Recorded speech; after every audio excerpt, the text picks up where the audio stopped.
Hey guys, it's Bookish Vegan here, or Natalia, and today I'm going to be sharing with you all the books that I want to reread this upcoming year. So I have around 17 books, which I know sounds like a crazy amount for a TBR video, but I just couldn't narrow it down to 10 books because that was my initial number I wanted to reread this year. But let's just dive on into the video. Of course, there'll be a link to my blog post of this video in the down bar, so you can check that out, and there'll also in that blog post be links to the Goodreads pages of all these books, so it's easier for you to find the links if you want to check that out. But yeah, let's just dive on into the books I want to reread this year. So I already knew I wanted to include this duology on this list, and it is the Six of Crows duology by Leigh Bardugo. I absolutely love this duology with all my heart. The plot is enticing and like so fast paced and so like it just sucks you right into Ketterdam and this world and the characters. Damn, the friendships, the romances, I just live for those. So yeah, the first book being Six of Crows and then the second book being Crooked Kingdom. The next book that I really want to reread this year is Crown of Midnight by Sarah J Maas. This is the second book in the Throne of Glass series, and why I'm not starting with Throne of Glass is because this one's one of my all-time favorites out of the series. I am a very big shipper of Cal Westfall and Selena Sardovian. There, I said it, I am still on that ship, even though that ship has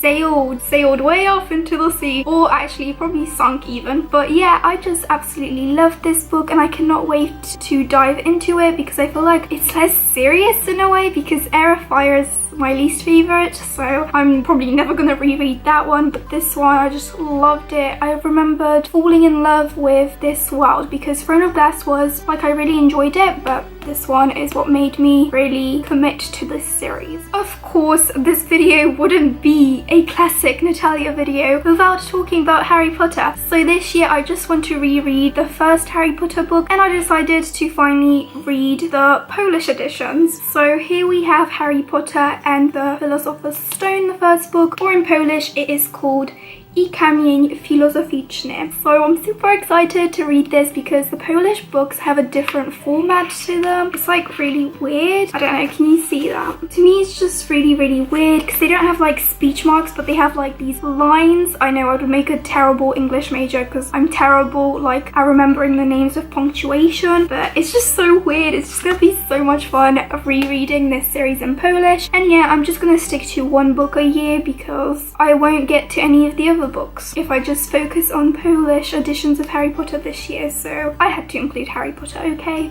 Another duology I really want to reread this year is the Witch Hunter duology by Virginia Boecker, including Witch Hunter, the first book, and Kingslayer, the second book. I absolutely adore this duology. It has witches, it has like a main protagonist who is uncovering who she really is and who she actually belongs with, who her friends are, who are the people that she can trust. Flippin' amazing. I really don't understand why the hype died down after this book, because this book's pretty good as well. Like, I only gave it like 4.5 stars, but still really good, and I cannot wait to dive back into this world. The next book that I have on here is actually not a fantasy. It is a book I read way back in August of 2014, so it's nearly been 4 years. Gosh, time flies by, doesn't it? But it is The Hell by Catherine Stockett. I originally read this book in Polish because I absolutely adore the movie. When I had Netflix, I rewatched the movie every year. I love the actresses that play in it, and I just love the story so much. The book is better than the movie. I can guarantee that to you guys. From what I remember, I laughed out loud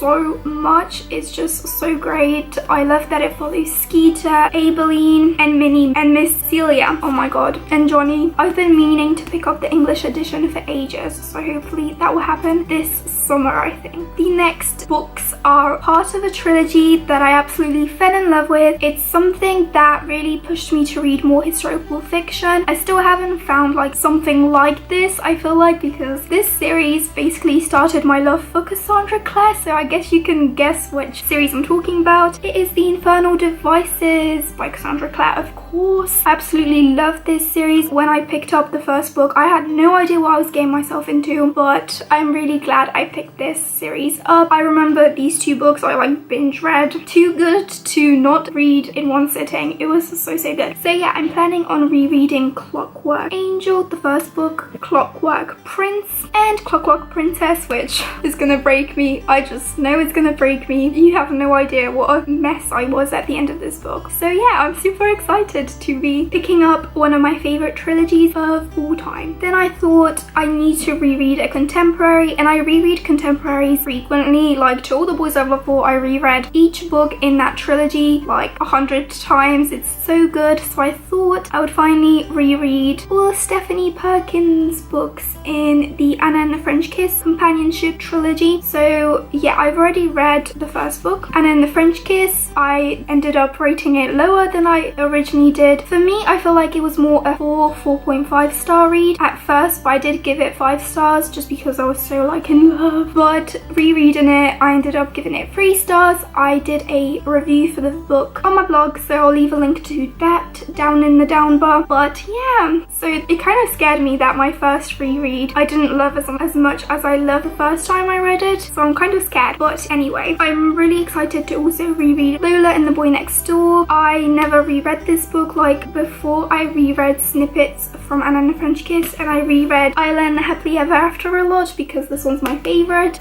So we'll see how I feel about this story. But I know I didn't love it as much. I still gave it 5 stars, I think, but I know I didn't love it as much as the other 2 books when I first read them. So super excited about that. And of course, as I mentioned, Isla and the Happily Ever After. I'm super excited about diving into the romance of Isla and Josh. Whoop whoop, my favorites. So another trilogy that I really want to reread is The Remnant Chronicles by Mary E. Pearson. Absolutely devour this trilogy. I picked it up in 2016, I think, and I wasn't planning on reading it as fast as I did. Ended up reading The Kiss of Deception probably in like 1 day, The Heart of Betrayal I think it was 2 or 3 days, and The Beauty of Darkness, which is the biggest book ever. It's like a brick I read in 3 days. Absolutely fell in love with this world, the characters. I feel like I could go on and on about this trilogy for all of time. Absolutely love it. It's beautiful, and the character development of all the characters, I'm just like, yes. And Mary E. Pearson is coming out with a kind of like companion series to this one that follows a thief and someone else in this world, and I'm super excited about that one. So I thought I would give this one a reread because I've been meaning to, but I never got around to it. So yeah, the first book being The Kiss of Deception, The Heart of Betrayal, and The Beauty of Darkness, all by Mary E. Pearson. Okay, the last 2 books, I'm only planning on rereading one of these, but I'm not sure which one to pick because I put on my list any of the A Song of Ice and Fire books by George R. R. Martin, so from the Game of Thrones series, and I decided to pick 2 of my all-time favorites. There is a third one that I really love, and I class as my favorite out of the series as well, but as it's the last one, or the second to last one that's out right now, I thought I would, because I read it most recent, I would give it like a rest, and I decided to pick from A Game of Thrones by George R. R. Martin or A Storm of Swords to Blood and Gold. I was so scared picking this book up because something terrible happens, but it's definitely one of my favorites. It's so well written. I absolutely love George R. R. Martin's writing. It's just so like, it sucks you right in. I know they're huge books. This one took me a while to read, but I feel like as I've matured, I think I was 16 when I picked this book up, I feel like I can devour it. It's big, but I've read bigger books now, so I'm really excited. I'm still rewatching season 1 because I watched When Something Happens to Lady, Sansa's direwolf, and I cried so much. I rewatched it, like this is my 3rd time rewatching it or watching it, I don't know, but I always cry so much. I love season 1 so much. I love the Starks, and so I think I'm gonna actually reread this one, but you never know, you might be seeing this one as well this year that I've read. So yeah guys, I hope you enjoyed watching this video. Tell me in the comments below if you are planning on rereading any books this year that you have previously read and loved, as I would love to know what your favorites are and which ones you're planning on rereading. If you would want to see more in-depth thoughts of all these books, in my wrap-ups there will always be links to all the blog post reviews that I do for books, because I've decided I'm gonna review every book I read this year, so I've been doing really well with that. But yeah, I hope you guys enjoyed watching this video. Don't forget to check out the blog post down below, and I'll be seeing you in my next week's video. Bye guys!